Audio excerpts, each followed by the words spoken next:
नमस्कार, मैं हूँ ब्रिजेश कुमार विश्वकर्मा। आप देख रहे हैं न्यूज़ टाइम से।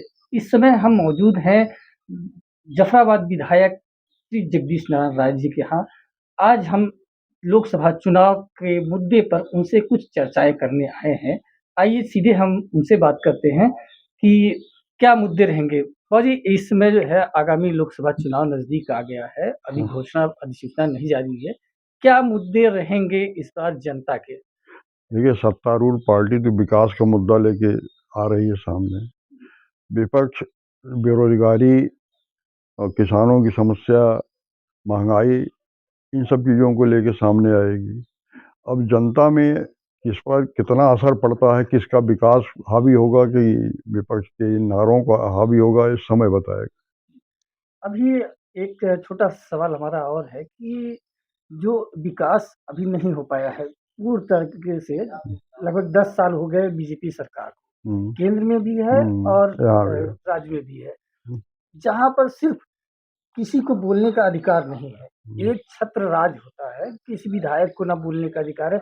कोई विपक्ष का विधायक अगर बोलता है सदन में, तो उसके खिलाफ जो है अविश्वास प्रस्ताव कर दिया जाता है और उनको जो है हुँ। वो कर दिया जाता है, तमाम चीज़ें उनके खिलाफ कार्रवाई कर दी जाती है और उनको जो है उनकी सदस्यता समाप्त कर दी जाती है। इस पर आपका देखिए, ये लोकतंत्र के लिए ये सब चीज़ें बड़ी घातक होती जा रही हैं और हम लोकतांत्रिक देश में हमारा एक संविधान है। आज इस पर भी एक प्रश्न चिन्ह है, जनता को इस पर विचार करना पड़ेगा कि देश में लोकतंत्र मजबूत होगा कि लोकतंत्र कमज़ोर होगा। यह चुनाव इसका भी निर्णायक होगा। अभी आने वाले अभी राज्यसभा की वो हुआ था, चुनाव हुआ था जिसमें क्रॉस वोटिंग हुई, जिस पर जो है इसमें क्रॉस नहीं होता है। पहले ये जान लीजिए, राज्यसभा चुनाव में कोई बाध्यता नहीं है, किसी दल का हित नहीं होता है। उसमें लोग स्वेच्छा से अपनी मतदाता कहीं भी वोट दे सकते हैं। और दल की एक मान्यता होती है, दल में रहते हैं लोग, तो जिसकी जहाँ इच्छा थी उसने वोट दिया। इसमें कोई कार्रवाई भी नहीं होती, न कोई होता। ये जनता का वोट है, व्यक्तिगत वोट नहीं है। हम अपनी विधानसभा को रिप्रेजेंट कर रहे हैं। उस विधानसभा के वोटरों की तरफ से हम राज्यसभा में वोटिंग कर रहे हैं। उसमें जो लोग जिस दल के साथ हों, निष्ठा रखनी चाहिए। जो लोगों ने दल की निष्ठा नहीं रखा हो, वो थोड़ा नैतिक रूप से वो गलत है। अभी कल ही जो है केंद्रीय परिवहन मंत्री आए थे नितिन गडकरी जी। उन्होंने लगभग 10,000 करोड़ रुपए की योजनाएं दी सड़क परियोजना के हाँ, लिए। हाँ। उस पर आपका क्या कहना है?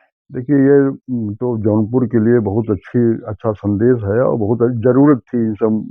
जौनपुर जिस तरह से आबादी बढ़ी है, हमारा शहर क्योंकि चारों तरफ से दबा हुआ है। बगल बनारस है, जब विकास हो रहा है, इधर फैजाबाद, अयोध्या है, उधर इलाहाबाद, इधर गोरखपुर। बड़े शहरों के बीच में ये बहुत महत्वपूर्ण शहर रहा है और इसकी दबाव बढ़ता जा रहा है चारों तरफ से। इसलिए ये जो इन्होंने शिलान्यास किया है, ये जौनपुर के विकास के लिए एक बहुत ज़रूरी होगा। इसका हम स्वागत करते हैं। एक मुद्दा भी कल ही जो है सांसद श्याम सिंह यादव ने एक प्रेस कॉन्फ्रेंस के दौरान उन्होंने नाराजगी जताई कि हमें जो है प्रोटोकॉल के तहत ये सरकारी कार्यक्रम था, लेकिन हमें नहीं बुलाया गया। प्रोटोकॉल के हिसाब से जो लेटर आया, हुँ, उसमें नितिन गडकरी जी ने कहा था इनसे वहाँ संसद में कि हम एक बार ज़रूर आएँगे आपसे मिलने, हुँ। आपके शहर और आपके विकास के लिए। लेकिन उन्होंने नाराज़गी जताई कि ये जो प्रोटोकॉल आया है, अभी तक नहीं हाँ, आया, क्या मैं घुरहु सांसद हूँ जो मैं जाऊँ? ये कहीं न कहीं ये जो अब इसको चूक और नियम ये है कि जब मंत्री का प्रोटोकॉल आता है, तो हर सांसद विधायक के पास उसकी कॉपी जाती है। यदि उसमें मंच पर सहभागिता करना है जिसको, उसको अलग से बुलाया जाता है। तो कहीं न कहीं श्याम सिंह को नहीं बुलाया गया होगा, उनकी नाराज़गी स्वाभाविक है और सांसद को न बुलाना ये दुर्भाग्यपूर्ण है। तो इसमें जो है उन्होंने कहा कि मैं इस बात को जो है माननीय प्रधानमंत्री तक कहूँगा और उन्होंने नितिन गडकरी का भी स्वागत किया। उन्होंने कहा कि उन्होंने जो कर रहे हैं अच्छा काम कर रहे हैं, लेकिन ये बहुत गलत हुआ है। इसको मैं लेटर लिख कर के भेजूँगा और इसका जो है वो कर सकते हैं, वो एक तरह से गलत हुआ ही है। सरकारी कार्यक्रम में और जो उसमें वहाँ का सांसद न आवे, उसी जनपद का, तो ये उसको बुलाया नहीं जाए। आने के लिए तो बैठे ही थे वो, बुलाया नहीं गया, ये निंदनीय है। जनपद इस समय बहुत पिछड़ा हुआ है। हुँ। जिस तरीके से हाँ, भारतीय जनता पार्टी ढिंढोरे पीट रही है कि हमने ये कर दिया, किसानों को दे दिया और गरीबों को बेरोज़गारी को जो है रोज़गार दे दिया। इस पर आपका देखिए, हम लोग भी देख रहे हैं यहाँ, जौनपुर में कोई ऐसा रोज़गार दिखाई नहीं पड़ रहा जिसमें लोगों को रोज़गार मिले। यहाँ किसानों के लिए कोई ऐसी चीज़ नहीं है, जैसे हमारा यहाँ मक्का का क्षेत्र है, सब्जी का क्षेत्र है, गन्ना का क्षेत्र है। इसको कहीं हम मार्केटिंग नहीं है, कहीं हम उसको बेच नहीं सकते हैं। साहूकारों के सहारे हम लोग चलते हैं। किसानों की आमदनी दुगनी कहाँ हो रही है? कहीं न कहीं ये चीज़ें देखने को नहीं मिल रही है, इस पर काम नहीं हुआ है।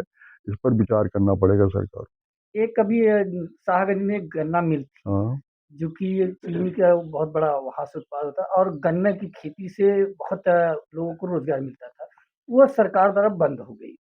आज वहाँ के लोग माँग कर रहे हैं, किसान माँग कर रहे हैं कि यहाँ एक गन्ने की जो पुरानी चीनी मिल थी, उसको चालू कराया जाए। देखिए, वो गन्ना की मिल तो विवाद में, कहीं सुप्रीम कोर्ट में विवाद हो तो नहीं चल सकती। लेकिन बहुत से इनके पास पूंजीपति बड़े-बड़े लोग आ रहे हैं इन्वेस्ट करने के लिए, तो कोई नई बड़ी गन्ना की मिल लगा दें यहाँ जौनपुर में, या इस पूरे बनारस मंडल में नहीं है गन्ना मिल। और अब यहाँ मिर्ज़ापुर, दोनों मंडलों के बीच कोई गन्ना मिल 2 थे, दोनों बंद हो गए। एक नंदगंज बंद हो गई, ये बंद हो गई। तो ये हम लोग डिमांड भी किए हैं, विधानसभा में इस बात को उठाया भी गया है और मुख्यमंत्री जी से व्यक्तिगत भी अनुरोध किया गया था कि इस पर विचार किया जाए। यदि मिल नहीं बन रही है तो यहाँ इतने हर ब्लॉकों में कांटा लगाया जाए और कोई जो मिल है हमारी गन्ना को खरीद के ले जाए, तो किसानों को फायदा होगा। जी। अब आगामी लोकसभा चुनाव जब भी अधिसूचना जल्दी ही जारी हो सकती है, तो हम्म। जौनपुर सदर से और मछली शहर संसदीय क्षेत्र से क्या स्थितियाँ रहेंगी?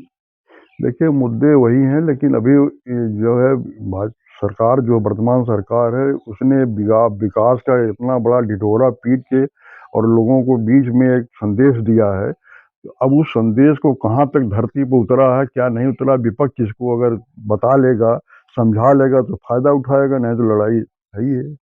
जानकारी के लिए बहुत-बहुत धन्यवाद। हम्म। अब हम आपको जो है अभी भी रूबरू करा रहे थे, सीधे जो है जफराबाद विधायक और पूर्व कैबिनेट मंत्री रहे, बहुत ऊँची शख्सियत इनकी रही है जनपद जौनपुर में और इन्होंने विकास के मुद्दे और लोकसभा चुनाव के मुद्दों पर हमसे चर्चा की और इस पर जो है हमने इनको धन्यवाद भी देते हैं कि आने वाले एपिसोड में फिर मैं आपको किसी और ऐसी शख्सियत से मुलाकात करवाऊँगा और विकास और तमाम मुद्दों पर चर्चाएँ की जाएँगी। Brajesh Kumar Vishwakarma, news times Jaunpur.